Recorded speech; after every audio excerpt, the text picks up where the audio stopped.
মিলেমিশেই চলত। তবে নানা তার বেশিরভাগ সময় আমার নানুর বাড়িতেই কাটাতেন, অর্থাৎ তার প্রথম পক্ষে স্ত্রীর বাড়িতেই থাকতেন।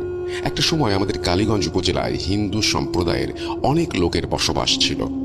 আমার নানা মূলত তাদের সাথে ব্যবসা করে অনেক অর্থ সম্পদের মালিক হয়েছিলেন। সেই সূত্রে কালীগঞ্জ টুকের বাজার এলাকায় বেশ কিছু পরিমাণ জায়গা জমিও ছিল তার। সময়টা 2005 সালের দিকে। নানার বয়স তখন আনুমানিক 60 বছর হবে।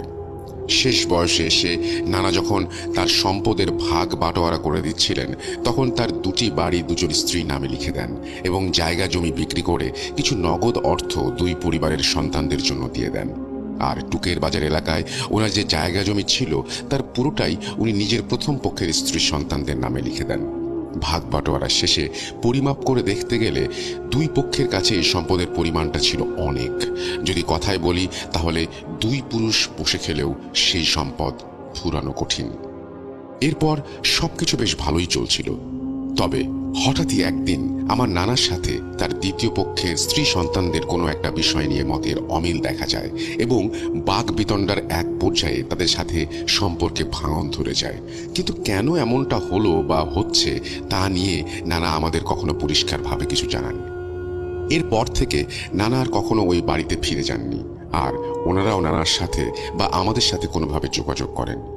একটা সময় আমরা জানতে পারি তারা তাদের পূর্ব বাড়ি এবং জায়গা জমি বিক্রি করে সিলেটের বিয়ানীবাজার থানার অন্তর্গত চরখাই ইউনিয়নের কোনো এক জায়গায় বাড়ি ভাড়া করে থাকছিলেন। এভাবে প্রায় 2 বছর পেরিয়ে যায়, আমরাও সবকিছু ভুলে যাই। এদিকে আমার ছোট মামা রফিক পড়াশোনা এবং চাকরির জন্য লন্ডনে পাড়ি জমান এবং বড় মামা কাদের তার বাবার সাথে টুকের বাজার এলাকায় কনস্ট্রাকশনের জিনিসপত্র অর্থাৎ রড সিমেন্টের দোকান দিয়ে ব্যবসা শুরু করেন। সবকিছু বেশ ভালোভাবেই চলতে থাকে। সে সময় কালীগঞ্জ এলাকায় হিন্দু সম্প্রদায়ের লোকের পরিমাণ বেশি হলেও সরকারিভাবে সেখানে একটা মসজিদ নির্মাণ করা হয়েছিল। নানা প্রতিদিনই সেই মসজিদে 5 ওয়াক্ত নামাজ আদায়ের চেষ্টা করতেন। একদিন মাগরিবের সময় নানা তার কর্মচারীদের ওপর দোকানের দায়িত্ব দিয়ে মসজিদে যান নামাজের জন্য। ওই দিন আমার বড় মামা কোনো একটা কাজে পাশের এলাকায় গিয়েছিলেন, কিন্তু মাগরিবের পরপরই তিনি দোকানে ফিরে আসেন।